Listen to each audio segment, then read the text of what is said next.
Bonjour les amis, j'espère que vous allez bien, j'espère que vous avez la pêche et que ce week-end s'annonce des plus prometteurs.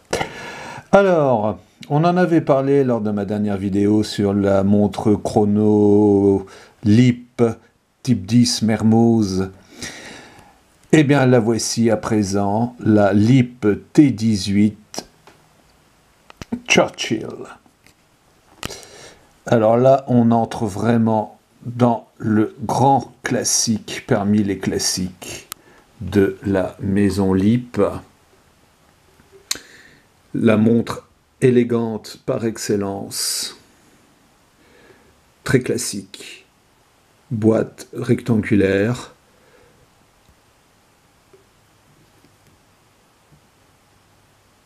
un magnifique cadran avec un chemin de fer qui fait tout le tour, une petite seconde décentrée, ça c'était la grande caractéristique du mouvement T18.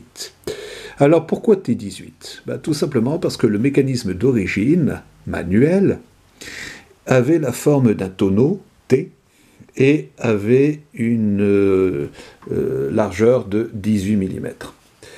Le tout était enchâssé dans une boîte de forme rectangulaire qui avait la faveur du style Art déco dans les années 1930. La T18 a été lancée en 1935 et avec son mouvement T18, elle a été fabriquée de manière sûre jusqu'en 1957-1958, mais il semble que des exemplaires aient été vendus, sans doute des fins de série, dans les quelques années qui ont suivi. Alors, à l'origine, la T18 est bien entendu une montre mécanique, montre qu'il est très possible de trouver sur le marché de la montre vintage. Ça ne présente pas de soucis particuliers. Alors une T18 standard en métal chromé, ça va chercher en bon état entre 200 et 300 € pour un modèle qui présente des petits soucis d'usage, mais ça c'est normal, ça s'appelle la patine. Vous avez des modèles plaqués or et vous avez bien entendu des modèles en or.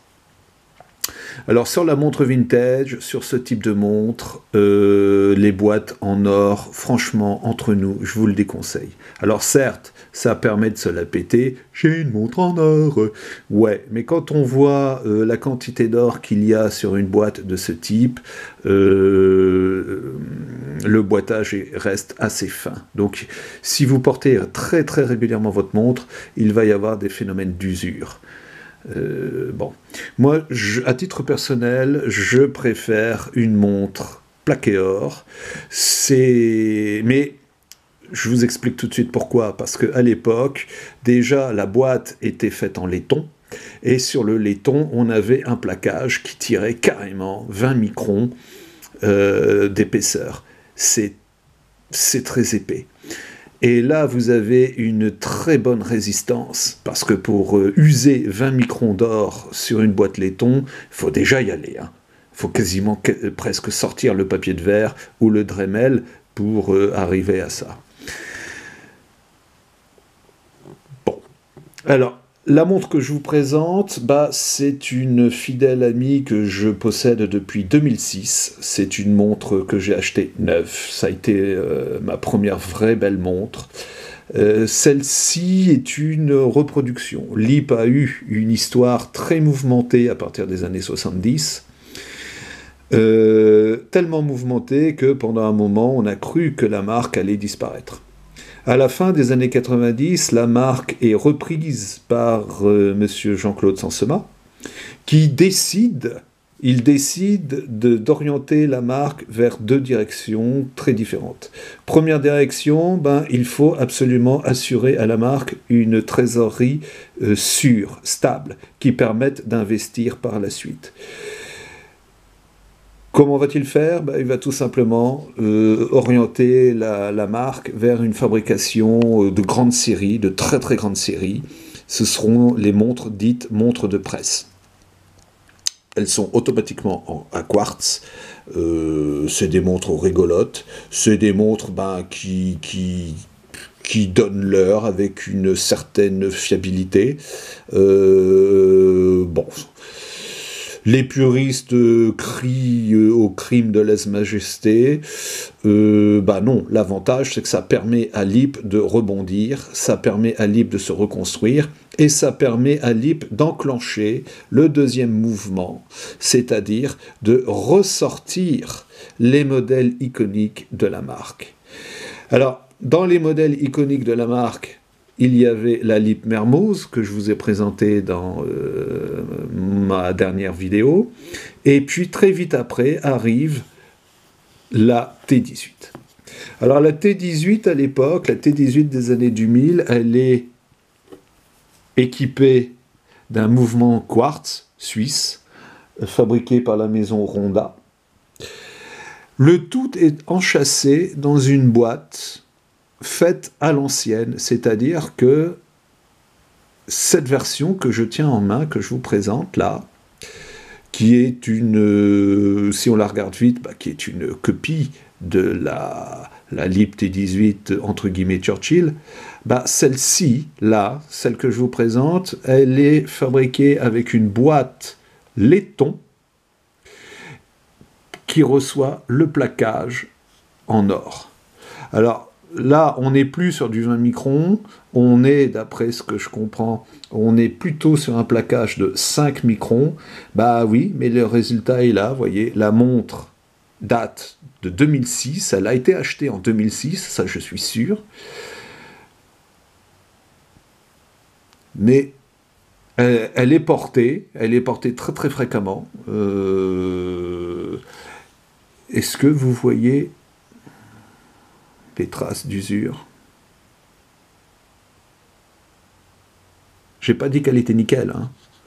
Une montre nickel, c'est une montre qui ne sort pas du coffre. Ici, on a une montre qui est portée très régulièrement. Je suis à son 4e ou 5e bracelet. Bon, ici, c'est un bracelet en lézard, très chic. Par contre, si on retourne, donc vous avez le fond clipsé qui est en inox. Là, les traces de patine sont beaucoup plus... Et puis une fois, j'ai fait un changement de pile dans une officine absolument innommable. Donc là, le fond LIP reprend les codes quasiment de l'époque. Vous avez LIP, vous avez les armes de Besançon, puisque c'est là que tout a commencé. Et puis vous avez des mentions caractéristiques,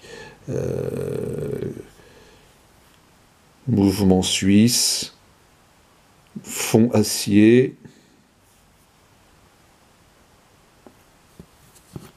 Donc voilà, donc on est quand même dans une montre qui est, à l'époque, je me souviens, je l'avais payé l'équivalent de 110 €. Aujourd'hui, une LIP neuve T18 comparable, c'est 199 €. Sauf qu'aujourd'hui, LIP, les boîtes sont en acier 316L qui est doré. On n'est plus dans le domaine du plaqué or. Alors ça perd un petit peu en charme, oui, mais bon, faut vivre avec son temps, quoi. Et puis si on veut maintenir un bon rapport qualité-prix, il y a des impératifs, surtout dans une période d'inflation. Alors les petites différences existent. Bon, les LIP actuelles, vous avez dans le bas du cadran, vous avez la mention Made in Besançon, donc c'est facile de distinguer. Alors une montre comme ça, correctement entretenue, avec un changement de pile tous les 2 ans et demi, 3 ans par un vrai horloger, hein, pas une stagiaire subalterne auxiliaire recrutée on ne sait pas trop comment chez Histoire d'Or. Donc un vrai horloger qui soigne la manipulation. Ce type de mouvement, ça craint rien, quoi. Alors bien entendu, on n'est pas sur de la montre étanche. Pour aller, vaut mieux se méfier quand même de l'eau. Il est hors de question de faire trempette dans la piscine avec ce type de montre au poignet. J'espère que cette vidéo vous agrée, et puis je vous dis à très très bientôt. Dans l'intervalle, n'oubliez pas, abonnez-vous, likez, partagez, commentez. Plus on est de fous, plus on rit. Et je vous dis à très très bientôt pour de nouvelles aventures.